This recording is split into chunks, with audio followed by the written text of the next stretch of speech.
Hello, clever students. I'm very happy to see you again. Welcome to the second meeting of the Abernethy Pokemon Club. Before we get started, I want to extend a warm welcome and congratulations to our newest official members. Your avatars were creative and powerful indeed, and I know that our club will grow even mightier with the knowledge you will surely attain in our meetings now and into the future. There were so many of you who completed the assigned task, and many more who had submitted your own Pokemon cards already, that I do not have the time to display them all, but I would be remiss if I didn't share some of the most exemplary work to inspire and reward you all. So please enjoy these creations from some of the amazing official members of the Abernethy Pokemon Club.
A hearty thank you to all of you whose work was just featured. And if you didn't happen to see your work, do not worry. It was probably Coach Jake's fault for not knowing how to use the distance learning technology correctly. He can be quite dense, unfortunately, for such a Pokemon master.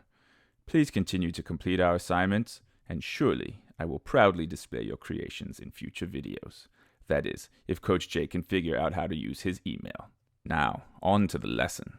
A quick recap of what we learned about the Pokemon card game last week. You have a 60-card deck. You choose an active Pokemon, who you will power up with energy cards to attack your opponent's Pokemon.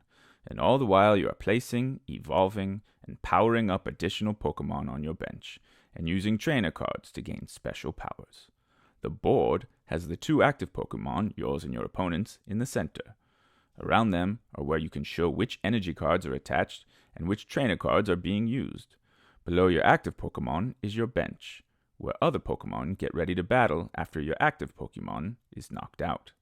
To the left are your prize cards, which you may select from when you successfully defeat an opponent's Pokemon.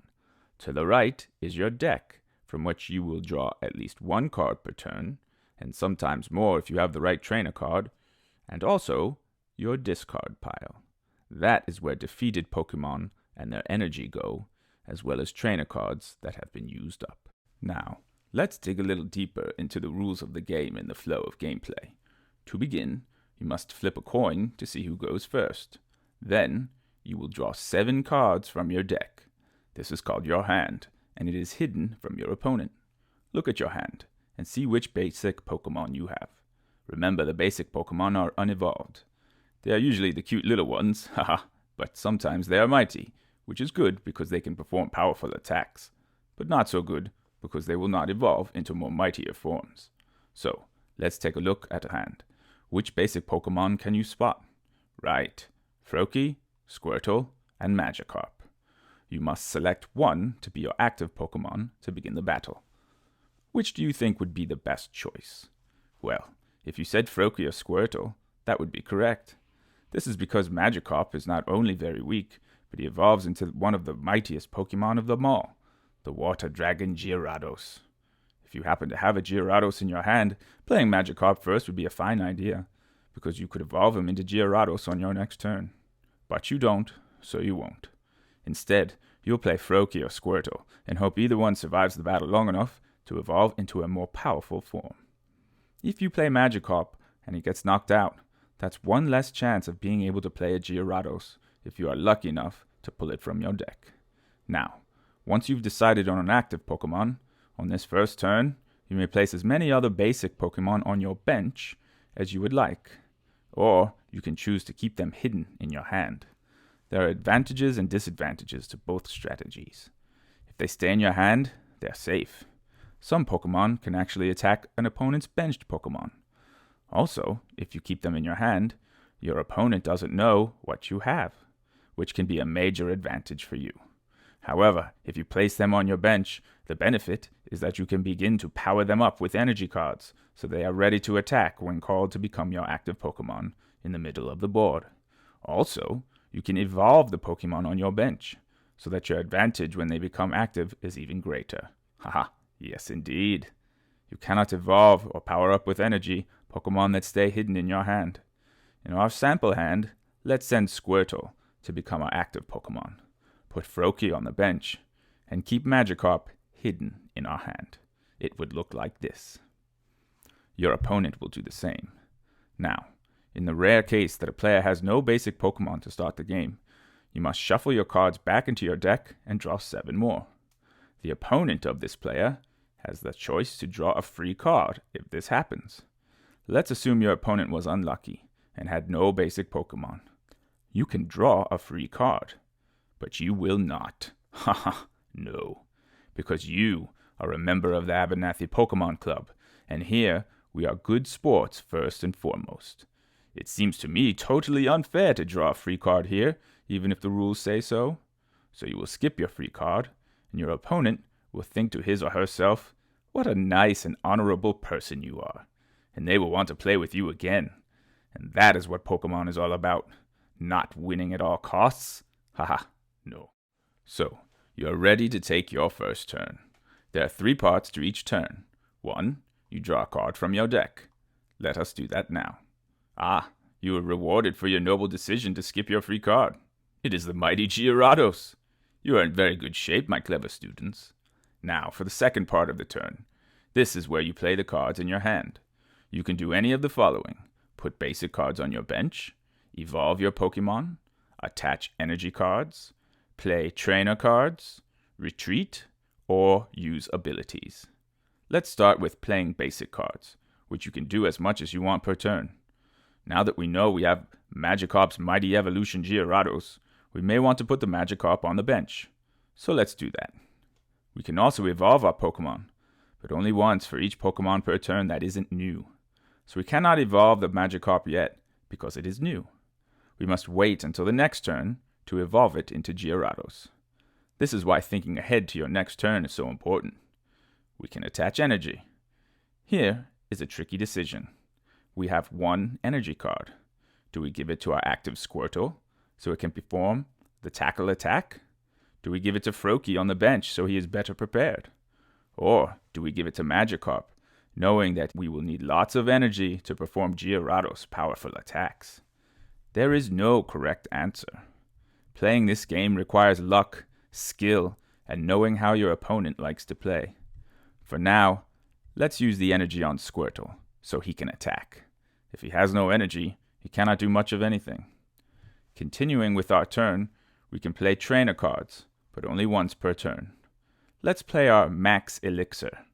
This allows us to look at the top 6 cards in our deck and attach 1 energy card we find onto a Pokemon on our bench. Great, we found a water energy. Now, here comes another important decision. Do we give it to Squirtle, Froakie, or Magikarp? Giving it to Squirtle doubles its power with a new attack, Rain Splash. But giving it to Magikarp gives us a head start on powering up our mighty Gyarados. So, let's do it. Yes. Now, we could retreat our active Pokemon, or use our abilities, but we won't do that. We will instead move to the third and final part of our turn, the attack. Since Squirtle has 1 energy, he can only perform the first of his attacks, Tackle. Boom. He does the attack, and your opponent's Rattata sustains 10 damage. Since it starts with 40 hit points, it is now down to 30 before it will be knocked out. That means only 3 more turns for it if you continue to do 10 damage each turn. We can remember the math by placing damage counters on the cards. These are little coins that have the number 10 or a larger number printed on them. They help us keep track of how much damage each Pokemon has endured. You would place 1 damage counter on the Rattata. If you don't have a damage counter, you can keep track with a paper and pencil. If you play the online version of the game, the computer will keep score for you and show you the amount of damage right on the card. But your turn is now over, and it is your opponent's chance to move. Your opponent draws 1 card. Unfortunately, your opponent has gotten some really stinky cards. No new basic Pokemon, no energy, and only trainer cards that cannot be used yet. So, there is nothing for your opponent to do. Their turn is over. Now, it is your turn again. You draw a War Turtle. What luck! But now you have another important decision. You can evolve your Squirtle into a War Turtle right now, and become mightier with 90 hit points. But it will require more energy to attack. War Turtle's first attack, Tackle, requires 2 energies, but you only have 1. And you cannot remove the energy from Magikarp. Once you have attached an energy to a Pokemon, it stays with that Pokemon, or its evolution.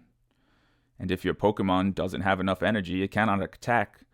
So if you wait to evolve Squirtle into War Turtle, you can continue to attack with Squirtle. Let's do that, and then attack for 10 damage. Now, it is your opponent's turn. The opponent draws an energy card, attaches it to the Rattata, and it bites. Ouch. Your turn again, and you draw an energy card. Excellent. Now you have enough energy for War Turtle.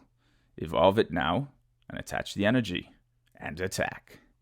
You'll see that your attack does 30 damage, and your opponent's Rattata only has 20 hit points left. Tell me, my clever students, what is 20 minus 30? Less than 0, of course. You have knocked out your opponent's Rattata. Bye-bye, Rattata, to the discard pile with you, along with your energy card. Reward yourself, my clever student, by choosing one of your prize cards. Ooh, a good one. Another energy. Now, it is your opponent's turn. They must play their only remaining Pokemon, the Ghastly. Unluckily for them, they have no energy, so nothing else happens. It is now your turn. You draw a card. Oh wow, the mighty Blastoise EX! The evolution of your War Turtle! Let's evolve it! Wait a second. Let's look before we leap. Our War Turtle only needs 1 more energy to perform the Waterfall attack, which is worth 70 points. Your opponent's Ghastly has only 50 hit points, and you already have all the energy you need. If you were to attach it to War Turtle, it could knock out the Ghastly in 1 turn. You don't even need to evolve into Blastoise, so just put it in your hand, give War Turtle the energy, and attack. Boom! Ghastly is gone, and your opponent has no more Pokemon on the bench. Congratulations, my clever students. You just won your first Pokemon card battle. Now, in this scenario, you got very lucky. You got all the right cards, and your opponent did not.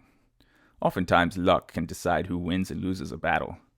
But you played your cards correctly, and you played honorably from the beginning. And doing both of those things tend to increase your luck in battle. So always try to play smart, and always play fair. That is all for today. Next week we will learn more about the advanced aspects of gameplay, including the different ways to win, special conditions and effects, and rules. For now, enjoy your new knowledge. You know nearly everything you need to know to play and win a card battle. I highly recommend you explore the online card game. Some of your fellow club members have already created their free accounts. Soon we will be able to battle one another from the comfort of our own homes. Plus, once you sign up, the program will teach you the game step by step with an excellent tutorial for online play, where you can drag and drop cards and click your way to victory. But before we go, I must give you this week's assignment. Choose your favorite energy and let me know what it is. You can find all the energy types in Coach Jake's first video. You can research them online, or just look at the cards in your collection. Think about what your avatar's energy would be, or perhaps the energy of the Pokemon cards that you created. Is it based on your favorite color, your personality, or possibly the energy type of your favorite Pokemon? Choose wisely, and you may receive a gift in the mail that will help you build a deck of cards for your favorite energy type. That is all for now. Goodbye, my clever students, and until next time, may all your cards be lucky.